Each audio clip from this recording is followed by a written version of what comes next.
Welcome to Summoner's Rift.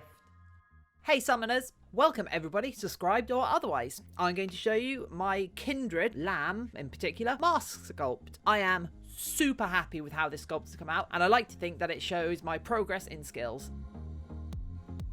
Let's start.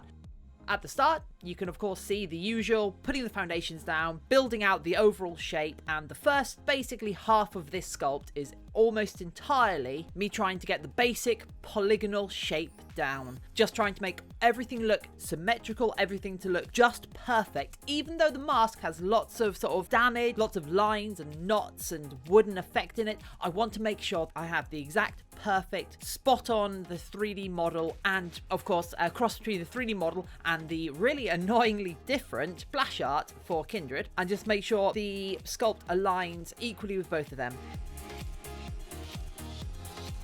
Now you can see I've spent a lot of time. It started off very wonky, but I spent a lot of time cutting it down with my blunt knife, building it back up, cutting it down, building it back up. Lots of water involved to keep it smooth, and overall obsessing with the shapes, standing up to look at it from different angles, and comparing it to the reference images.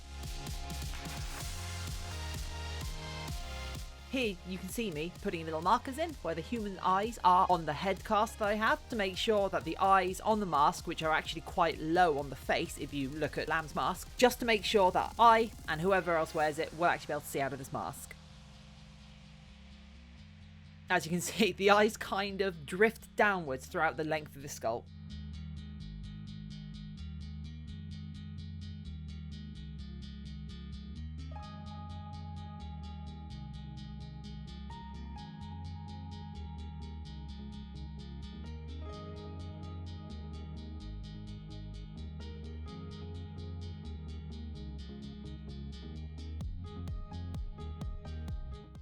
And we get to the end of the first day. I've basically got the foundation shape of the entire sculpt done.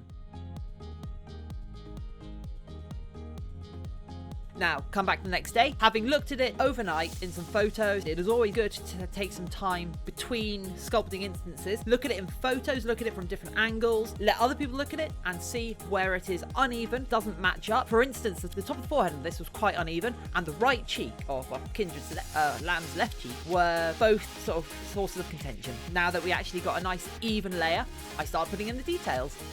And this is also one of the times where, as before, I have to invent some of the details, because even the splash art, which is quite high def image, even the splash art doesn't have as many details as a full-size human scale object. So I take the grand strokes and I add things that look like they would go naturally in it. So there are a lot more details, a lot more cuts on this than there are on the splash art, and especially on the character model, because on the character model in game there's like one slash across the face and that's it. And also, annoyingly, the splash art has a different symbol on the forehead than her character model, because of course, thank you Riot, please. But nope, I went for the one in the splash art because it's higher detail and I really like that. Once all the slashes are down, I spent a lot of time doing kind of similar things that I did when I was doing scales, which is a case of tracing out the lines that I want in the mask, washing them down a bit so they get a smoother edge, cutting them out again and repeating until I have the exact perfect natural looking line. Also, I'm not being afraid of taking big bold cuts out of the ears, because I can always build them back up again. And don't forget, if something isn't right, it is possible to cut the whole thing off and just rebuild it. I almost then forget to do under the chin, which is actually really easy to forget to do because you get very locked into your one camera view, your personal eyes looking at the sculpt, and you forget about the areas behind the face, around the face. And then a lot of the wood grain effect I get using the scouring side of a sponge and a very light touch of a sculpting tool, kind of try and get a bit of a grain in there. I'm a bit more aggressive on the edges and the angles where you would see more effect on the wood.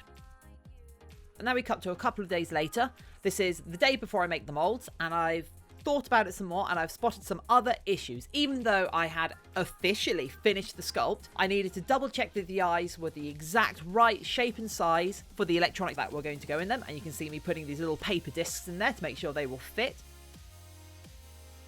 And also I wanted to flare out the edges of the mask a bit better, just so it would work better as a mask when I finally made the molds. Never be afraid to go back and slightly change something you've already done.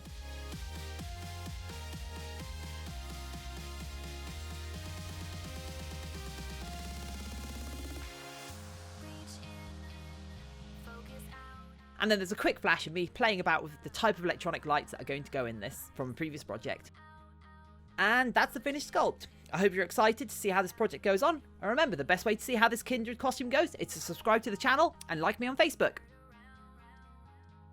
Thank you for joining me. Any questions, please do ask in the comments or on Facebook.